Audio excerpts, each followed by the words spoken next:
할머니 신숙희입니다. 오늘 제 유튜브는 지금 현재 한국에서 굉장히 뜨거운 이슈로 거론되고 있는 정의연의 윤미향 사건에 대해서 잠깐 이야기하고 싶습니다.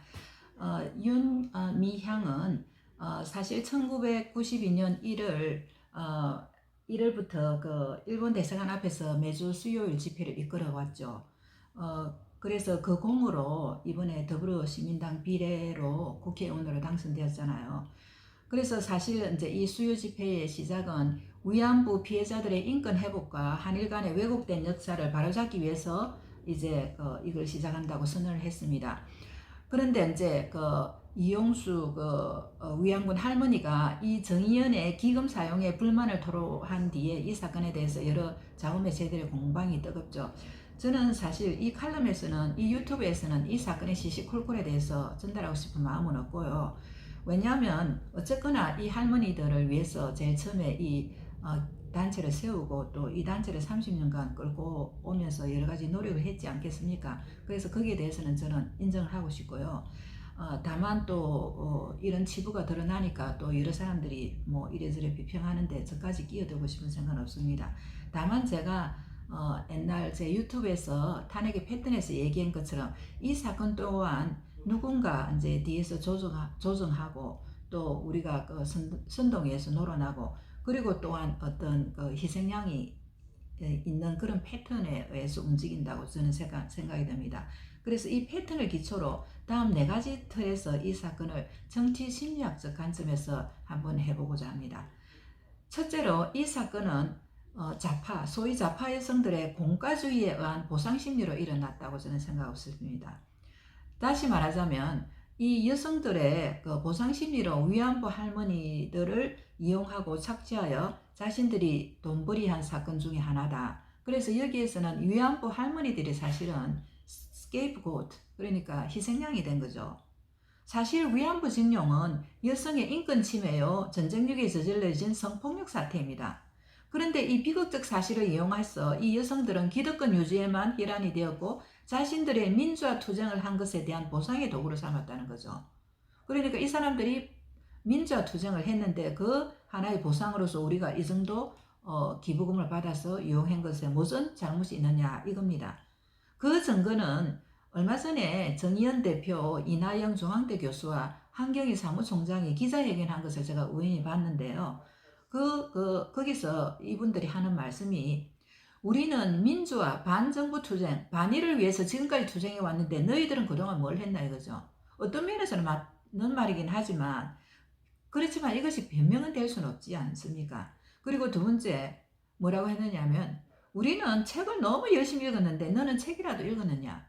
사실 이 말은 어떤 말하자면 보수 쪽으로 얘기하면 맞기는 맞아요. 그렇지만 어떤 책을 읽었느냐 이거죠. 그래서 어떻게 순수 민주화를 위해서 노력을 해왔느냐 이거죠. 오히려 이런 책들로 인해서 순수 민주화가 오히려 반민주 세력으로 우리나라의 어떤 발전에 저해를 하지 않았나 이런 생각이 듭니다. 다시 말해서 이들은 반일과 반정부를 주장하는 좌파적 책들을 열심히 읽고 투쟁해 왔으면서 이런 것을 변명으로 오히려 인권과 평화를 말하면서 사실은 거짓과 기만으로 기금을 이용했으면서 무슨 잘못이 있느냐고 변명하는 거죠. 그러면서 공개 사과문도 하지 않고 변명만 열어놓고 있습니다. 그러면서 또 한편으로는 저는 이런 생각이 들어요. 이건 여성의 이슈의 문제입니다. 여성 인권의 문제이고 그러면 말하자면 소위 보수파 여성들은 뭘 했느냐 이거죠. 이것은 여성 공통의 주요 인권 이슈잖아요. 왜 좌파 여성들이 전유하도록 이렇게 무관심했나는 거죠. 그래서 사실은 이 좌우 떠나서 한국 여성들은 여기에 대해서 모두 위안부 할머니들의 고통을 당한 역사의 아픔을 정말 이 기회에 단 한 번이라도 진지하게 생각해 보길 바랍니다. 그리고 윤미향 국회의원은 저는 사직해야 된다고 생각합니다. 두 번째, 위안부 할머니를 이용하여 기부금을 할머니에게 드리기보다는 친북, 종북 활동 지지에 더 많이 썼다는 데 있습니다. 완전히 내로남불적 행동이죠. 현재 제가 알기로는 거의 50억 가까운 기부금을 받았는데 그 중에서 발표된 것에 의하면 한 3% 정도를 위안부 할머니에게 썼고 나머지 기금은 애매모호하거나 아니면 친북 종북 활동의 보조에 많이 기부를 했다는 겁니다. 그래서 이걸 보면 지금 한국 좌파들은 어떤 역사적 사건을 사실적 접근보다는 정치화하여 오히려 내로남불적 태도로서 사실은 그 순수 민주화를 열망하는 촛불들을 속였다고 저는 생각합니다. 그리고 여기에서 순수 촛불들이 오히려 희생양이 된 거죠. 그래서 이들은 위안부 할머니를 정파적 사상 이념, 즉 반일 프레임화 시켜서 이용을 한 것입니다. 어떻게 보면 왜 내로남불이냐 하면 이 윤미향은 사실 이 정대현 이 조직으로 일본을 아주 많이 들락거렸다고 합니다. 그리고 그때 우리가 유튜브에서 일본 과자를 많이 먹는 걸 봤죠. 그리고 일본 화장품 장사도 했다고 합니다. 그리고 남편 되시는 분도 일종의 간첩단에 연루되어 있었죠. 그래서 그분들이 일본 조총련에서 지원을 받았다는 그런 보도를 제가 들은 적이 있습니다. 그리고 윤미향에 따른 미국에 유학을 보냈죠.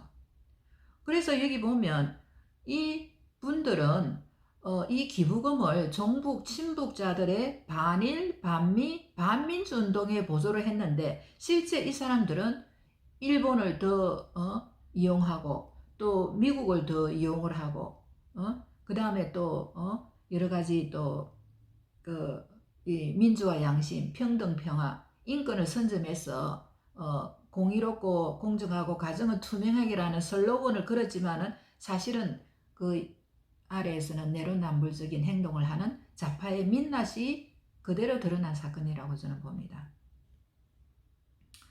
이 위안부 사건은 전쟁이란 상황에서 벌어진 여성 인권과 성폭력 사태입니다. 그래서 이런 아픔의 역사를 이념보다는 우리가 역사적 진실로 이제는 접근해야 된다고 생각합니다. 그래서 반일 프레임이라는 이념을 내세워 감정적 정오를 부추겨 뜯어낸 돈으로 좌파들의 체제 유지, 정부 활동에 썼다는 것에 저는 이게 문제가 있다고 생각합니다. 세 번째, 저는 이 사건을 보면서 사실은 4.15 부정선거를 물타기 위한 하나의 대중의 관심을 돌리기 위한 것이 아닌가, 어떤 그런 보상 심리로 이용된 것이 아닌가 하는 그런 생각이 듭니다. 지금 부정선거 의혹이 거의 사실화되고 있습니다. 예를 들어서 미국의 미시간 대학 교수 미베인 교수는 4차 보고서를 내면서 지금 한국에서 일어나는 부정선거는 정말 세계 역사상 일어난 여러 부정선거 어느 것보다도 더 부정선거의 선거가 많고 여러 가지 이제 비정상적인 요소가 많다는 것을 발표를 했죠. 그리고 이제 이 국내에서도 여러 가지 빼박 물증 증거가 지금 나오면서 거의 이제 의혹 상태가 아니고 사실화되고 있습니다. 그런데 4.15 총선 이후에 일어나는 여러 가지 일련의 사건들을 보세요. 지금 제일 처음에 부산에 오리돈 사건이 있었죠. 오리돈의 미투 사건이 있었죠. 저는 이 윤미향 사건하고 오리돈 사건은 어떻게 보면 문재인 정부가 4.15 부정선거에 물타기하기 위해서 소위 말하자면 자기가 저지른 죄를 덮기 위해서 미안한 심리에서 국민들, 소위 말하는 우파 국민들에게 던지는 하나의 물타기 보상 불쏘시개가 아닌가 이런 생각이 듭니다. 그 뒤에 이제 여러 가지 김정은의 사막 의혹 사건도 있었죠. 저는 이것도 참 정말 이상하고 이해할 수가 없어요. 아니 김정은이 저는 여기에 대해서 전혀 관심이 없었어요. 관심이 뭘 김정은이 죽었는지 안 죽었는지 저희들이 관심을 가질 이유가 뭐가 있습니까? 그리고 지성호 태영호 공사들은 뭐 사망을 할 수도 있다고 얘기할 수도 있죠. 그것이 뭐가 그래 큰 문제가 돼가지고 그렇게 언론의 집중 포화를 받아야 되고 사과를 해야 되고 그렇게 해야 됩니까? 이 우리나라가 정말 이상한 나라 아닙니까? 그리고 그 뒤에 일어나는 여러 가지 물류 사건, 화재 사건은 왜 그래 많이 납니까? 한 12군데. 네? 그리고 또 GP, 고사포를 이용한 GP 청구 사건도 있었죠. 그리고 최근에는 이태원 코로나 감염 사태가 다시 이제 일어나고 있죠. 그래서 제가 이제 이 윤미향 사건을 보면서 이 문재인 정부가 대하는 이 사건에 대해서 조국 사태하고 대하는 거하고 약간 틀린 것 같아요. 그 윤미향은 뭐 친문이 아니라고 생각하니까 제가 생각할 때는 그 윤미향 사건은 우파들에게 아까 얘기한 것처럼 우파들의 분노를 이것으로 누르뜨리기 위해서 하나의 불쏘시개, 소모품으로 쓰지 않나 이런 생각이 듭니다. 그래서 이 경우에서는 윤미향이 오히려 그 스케이프고트, 희생양이 되는 거죠. 문재인 정부에 대해서. 네 번째로 그 윤미향은 국제적으로도 이 사건을 이용하여 외국인들의 순수한 목적을 훼손한 것 같아요. 제가 그 2006년도, 2016년도에 그 윤미향이 그 호주에도 왔더라고요. 호주에도 와가지고 그 소녀상을 세웠습니다. 그때가 이제 세계 그 소녀상 세운 네 번째로 호주 시드니에서도 평화의 소녀상이 들었었어요. 그 전에 2015년도에 호주에서 그 탄핵전이죠. 그 소녀상을 씌우기 위해서 지금 생각하니까 그 우파 지도자 같아요. 우파 지도자들이 모여서 소녀상을 세우기 위해서 여러 가지 이제 모금 활동도 하고 무슨 카운슬에서 공청회들 하고 그렇게 했어요. 그래서 저는 여성 인권에 관심이 있었기 때문에 그분들을 위해서 이제 번역도 해주고 여러 가지 자원봉사를 좀 하면서 좀 알게 되었어요. 그래서 그 당시에 이제 스트라스필드에서 공청회가 있었는데 이상하게 이제 일본 사람들의 반발도 있고 또 여기 사는 그 호주인들이 왜 한국과 일본의 문제를 지금 호주에 와서 이끌어들이느냐 그런 반대 그 의견이 있어서 그것이 이상하게 흐지부지 무산이 되었어요. 그런데 이제 그 뒤에 그 다음 해에 2016년도에 그 이재명 그 경기도지사가 돈을 주어서 기금을 주어서 지금 이제 돌이켜 보니까 이제 시드니에 있는 좌파 사람들이 주가 되어 가지고 이 소녀상을 세우고 이제 기금을 모금을 했습니다. 그때 모은 기금이 거의 500만 원 가까이 되었어요. 시드니 전체 이제 교민들을 상대로. 그래서 그때 제가 기억하기로도 그 아들레이드에 덴마크에서 인도네시아로 이민 간 그 할머니가 있었어요. 안루프 오헤르라는 할머니가 있었는데 그 할머니의 딸 캐롤이라는 사람이 2015년대에 우리가 이제 처음에 그 소녀상을 할 때 방문회가 공청회도 참여하고 했던 그런 기억이 납니다. 그래서 이제 그런 사람들을 또 이렇게 초청하고 또 여러 이제 호주에 있는 여러 단체들이 주관해가지고 이 소녀상을 세우고 어떤 또 집회도 한 것을 저는 기억을 합니다. 그래서 그 시드니 평화의 소녀상 건립 추진회는 한인회관에서 여러 교민과 호주인 시드니 각국 커뮤니티 관계자들 약 250명이 참석한 가운데 제막식을 성대히 거행했습니다. 그때 참석했던 한 호주 목사가 있는데 그 목사 이름이 빌 크루즈 목사고 이 목사가 자기 애쉬필드 자기 이제 교회 앞에서 이 소녀상을 세우도록 허락을 했어요. 그래서 그분이 인사말에서 어떻게 얘기를 했느냐 하면 나는 이 소녀상을 처음 보고 눈물을 흘렸다.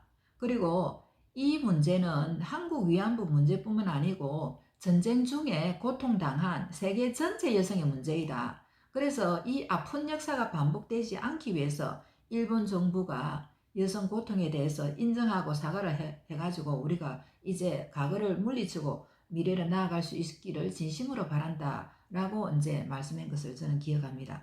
그래서 뭐 그 당시에 어쨌거나 호주의 평화의 소녀상이 건립되어서 많은 사람이 수고했고 저는 잘했다고 생각하는데 지금 이제 윤미향 사건이 일어나면서 돌이켜보니까 윤미향이 그때 참석을 했거든요. 시드니에. 이것조차도 이 여러 호주 사람들 도왔던 호주 사람들 기부를 했던 호주 사람들의 순수한 교민들의 순수한 목적이 정치화되어 건립되었고 여기에 의도가 오도된 것 같아서 참 씁쓸합니다. 이제 결론적으로 저는 이 유튜브를 네 가지 정치 심리학적 관점에서 윤미향 사건을 분석해 보았습니다. 보았는데 제가 이제 기억하기로 2016년도에 영화 귀향이 있었어요. 그때 이제 귀향에 대해서 제가 칼럼을 쓰기도 하고 했는데 그 당시에 이제 이 이게 이제 그 사실은 실제 그 위안부로 끌려갔던 그 강일출이라는 그 여성의 여사적 인물을 배경으로 해서 영화가 되었는데, 그때 이제 그 14살 되는 주인공이 그 졸지에 그 중국 그 목단강 위안소에 끌려가서 많은 그 고통을 당하고 결국 이제 죽게 되었는데, 자기 친구가 대신 죽고 이 여인이 살아 돌아온 그런 것을 소재로 한 영화 같아요, 제가 기억하기로는. 그래서 이 영화가 2차 대전 당시에 그 위안부 여성이 전쟁 중에서 어떻게 극단적 상황에서 그들의 인권이 철저하게 유린되는가를 적나라하게 보여주긴 하지만은, 사실은 이 위안부들이 당한 고통과 아픔은 이분들이 떳떳하게 발설하지 못하고 가슴속에 묻어야 하는 한이 있었잖아요. 그래서 귀는 귀신귀자입니다. 그래서 이 한을 무속을 통해서 풀어낸다는 이런 뜻으로 이제 귀향이라고 할 수 있는데, 또 이것은 다른 면으로서 고향으로 돌아온다 이런 식으로 해석을 또 할 수 있다고 생각합니다. 그래서 돌아온다는 것은 사실은 어떤 그 위안부 여성들의 그 아픔을 치유하고, 또 우리 여성들은 거기에 또 모든 사람들은 또 반성을 하고 또 인간성 회복을 위한 것이 아닌가 그런 생각이 듭니다. 그래서 그 영화에서 그 위안부 여성이 결국 고향으로 돌아와 가지고 거절했던 자신의 과거 사진도 다시 찍게 만드는 거죠. 그래서 과거를 잊고 미래로 다시 살고, 또 젊은 세대 또 나이 든 세대의 어떤 그 화해도 하고, 그 다음에 일본과 한국과의 과거를 또 물리치고 또 현재에서 화해하기를 하고, 또 저는 이걸 통해서 우리가 이제 그 여성 인권 문제에 관한 한 자가 전념해서 그걸 이용하고 또 전유화하고 그 다음에 프레임화하고 이데올로기적으로 접근하지 말고, 우리가 어떤 역사적 사건으로 우리 여성 인간성의 회복의 한 일환으로 좌우 모든 여성들이 이 기회에 다시 인간성 회복을 하고 또 서로 화해하는 그런 계기가 됐으면 좋겠다는 이런 뜻으로 제 유튜브를 찍었습니다. 감사합니다.